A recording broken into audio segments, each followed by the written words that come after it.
Warqa bin Naufal pada saat itu buta ya, dari kecil sudah buta. Apa yang dikatakan oleh Warqa bin Naufal kepada Nabi Muhammad, bahwasanya yang datang kepadamu, cahaya yang datang kepadamu itu adalah namus. Siapa? Namus. Namus itu tidak lain tidak bukan adalah malaikat Jibril. Assalamualaikum warahmatullahi wabarakatuh. Halo teman-teman semua, kembali lagi bersama Ustadz Ibad di segmen Kisah Nabi dan Para Sahabat di podcast aku. Di sini Ustadz akan bercerita tidak hanya sendiri, melainkan bersama teman-teman kalian yang berada di sini. Boleh beritahu nama kamu siapa? Amir Sholah Syakir. Oke, karena panggilannya? Amir. Amir sehat? Alhamdulillah sehat. Oke, masih kuat puasanya? Masih. Sampai? Maghrib. Oke, nanti setelah maghrib? Ya bukan. Iya bener sih. Oke. Nggak isya kan? Nggak sampai isya? Enggak. Alhamdulillah. Terus selanjutnya di sini sebelahnya? Syafiq Ramadan. Syafiq. Dipanggil? Syafiq. Berarti kamu lahir bulan Ramadan? Sebelum Ramadan. Oke. Fakta unik. Syafiq lahir sebelum Ramadan, tapi namanya Muhammad Syafiq Ramadan. Gak apa-apa. Oke. Sehat? Alhamdulillah. Masih kuat puasanya? Masih. Oke. Sip. Nggak sampai isya? Enggak. Oke. Syafiq sama Amir. Ini Syafiq, ini Amir, bener ya? Iya. Oke, Ustadz mau cerita nih tentang kisah di Gua Hiro. Kamu tahu nggak tentang pedoman hidup kita itu apa? Al-Quran. Al-Quran. Kamu tahu Al-Quran diturunkan di mana? Gua Hiro. Pertama kali Di Gua Hiro. Gua Hiro. Tapi kalian tahu nggak kisah di Gua Hiro itu apa aja? Enggak. Mau tahu cerita ya? Mau. Oke, kita akan bercerita adik-adik sekalian tentang kisah yang terjadi di Gua Hiro. Mau dengar ceritanya? Tetap tonton terus dan jangan lupa subscribe.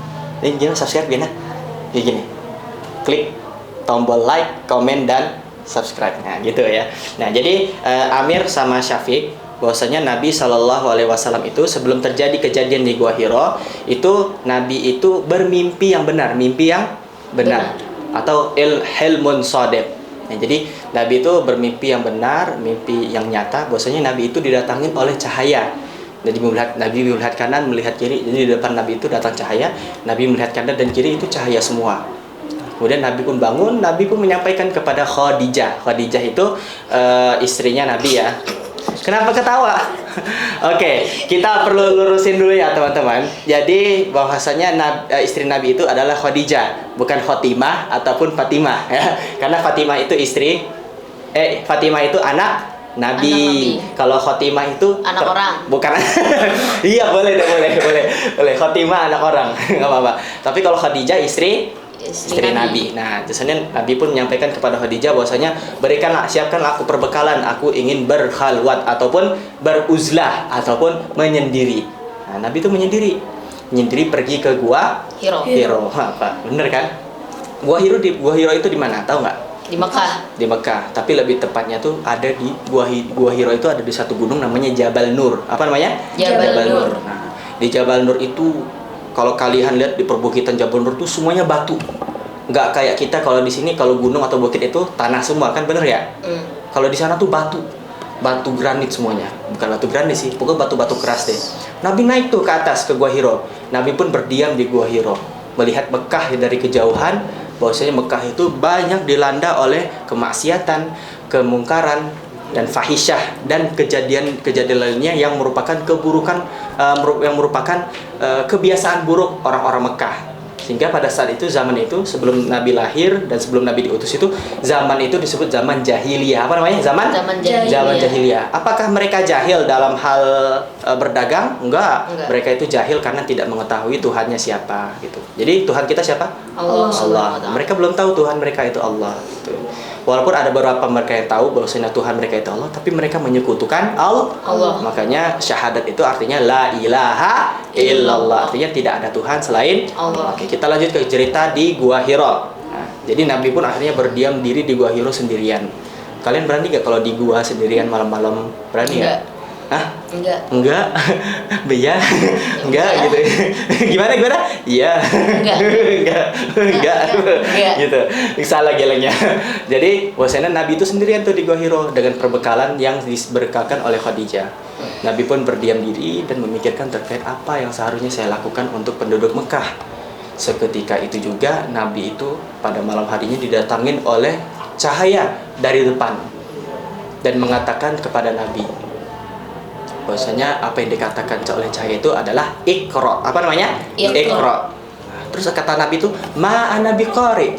Nabi itu mengatakan, saya tidak bisa membaca. Kata cahaya itu berkata lagi, bacalah. Tapi Nabi berkata lagi, ma ana biqari. Saya tidak bisa membaca. Lalu berkata lagi cahaya itu, iqra. Terus kata Nabi, ma ana biqari. Tiba-tiba cahaya itu pun memeluk Nabi. Memeluk kayak gini, ya, orang memeluk Nabi, pegang kuat-kuat. Lalu apa yang dikatakan cahaya tersebut? Yang dikatakan cahaya tersebut selanjutnya adalah iqra bismi rabbikal ladzi khalaq khalaqal insana min 'alaq iqra wa rabbukal akram allazi 'allama bil qalam 'allamal insana ma lam ya'lam. Kok hafal? Surah apa? Al-Alaq. Al-Alaq ayat berapa? 1 Ayat 1 sampai 5. Itu ayat pertama yang diturunkan ke muka bumi. Surah Al-Alaq ayat 1 sampai 5. Kemudian cahaya itu pun hilang. Nabi segera bergegas turun ke bawah. Turun dari Jabal Nur itu turun ke bawah. Dari Gua Hiro, keluar Gua Hiro, langsung turun ke bawah. Tiba-tiba cahaya itu pun langsung menghampiri Nabi. Lalu apa yang dikatakan cahaya tersebut? Bahwasanya, wahai Muhammad, aku ini malaikat Jibril dan engkau adalah utusan Allah. Lalu Nabi pun turun lagi ke bawah, mendekati rumahnya Nabi. Dan turun lagi cahaya itu, mengatakan lagi kepada Nabi, wahai Muhammad, aku adalah malaikat Jibril dan engkau adalah utusan Allah. Kemudian akhirnya Nabi pun masuk ke rumahnya lagi dan mengatakan kepada Khadijah, istrinya, selimuti aku. Zammilni, zammilni, kata Rasul, kata Nabi Muhammad, zammilni, ya, selimuti aku karena dingin gitu, ya. Dan kemudian Khadijah pun bingung, kenapa nih? Apa yang terjadi dengan Muhammad? Apa yang terjadi dengan suamiku? Kata Khadijah. Akhirnya Khadijah pun berkonsultasi kepada sepupunya, namanya Warokoh bin Naufal. Apa namanya? Siapa namanya? Warokoh bin Naufal. Kemudian Nabi pun diajak bersama Khadijah ke rumah Warokoh bin Naufal setelah Nabi itu agak mendingan. Terus apa yang dikatakan oleh Warokoh bin Naufal? Warokoh bin Naufal pada saat itu buta, ya, dari kecil sudah buta. Apa yang dikatakan oleh Warokoh bin Naufal kepada Nabi Muhammad, bahwasanya yang datang kepadamu, cahaya yang datang kepadamu itu adalah Namus. Siapa? Namus. Namus itu tidak lain tidak bukan adalah malaikat Jibril. Nah, wahai Muhammad, yang datang kepadamu itu adalah Namus. Seperti halnya dia juga datang kepada Nabi Musa pada saat itu. Nah, terus apa yang dikatakan oleh Warokoh bin Naufal? Seandainya aku bisa melihat dan umurku masih panjang, aku akan melindungi kamu dari kaummu sendiri. Ngerti gak apa yang dimaksudkan? Katain Warokoh bin Naufal. Bahwasanya nanti suatu hari Nabi itu pasti akan dimusuhi oleh kaumnya sendiri. Bener gak habis itu? Iya. Iya kan? Jadi musuh-musuh Nabi pada saat itu ada Abu Lahab, pamannya sendiri.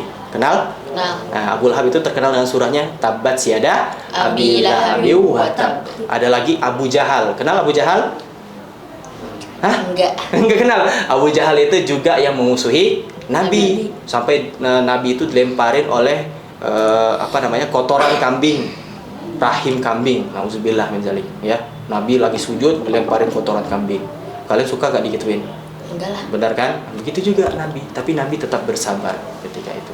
Dan kejadian di Gua Hiro itu, teman-teman, ya, Amir sama Syafiq, itu menjadi titik awal wahyu itu terus diturunkan secara berturut-turut sampai akhirnya wahyu itu turun 22 tahun 2 bulan 22 hari. Apa?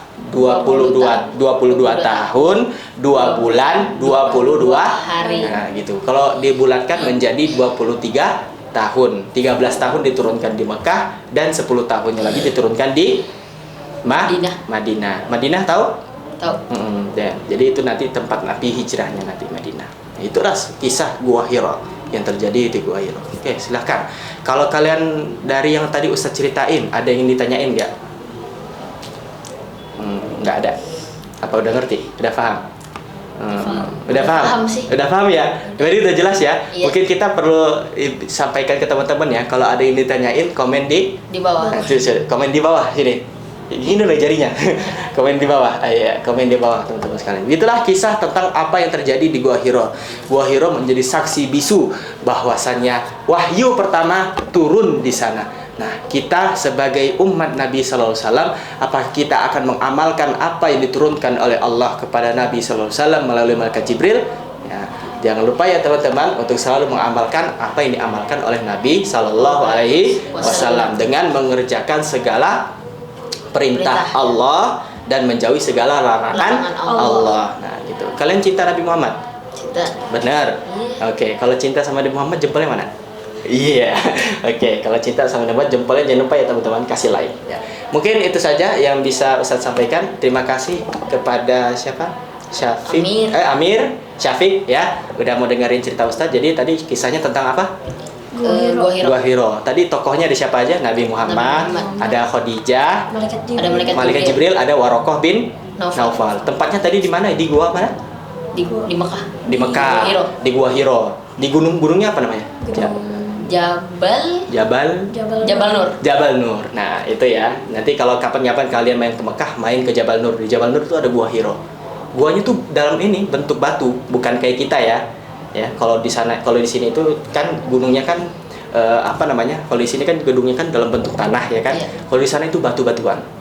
Bayangin batu-batuan udah panas, suhunya tinggi lagi. Kita membayangkan bagaimana perjuangan Nabi SAW ketika mendapatkan wahyu. Oke, berarti cinta ya Nabi Muhammad ya. Iya. Oke, kasih jempol. Asik. Ya, mungkin itu aja teman-teman yang bisa Ustadz sampaikan terkait cerita dan kisah di Gua Hiro. Sampai bertemu lagi di episode selanjutnya. Kita tutup dengan doa kafaratul majlis. Subhanakallahumma wa bihamdika asyhadu an la ilaha illa anta astaghfiruka wa atubu ilaik. Oke, tetap kuat puasanya sampai nanti maghrib ya, sampai berbuka. Selamat berbuka. Iya, dadah.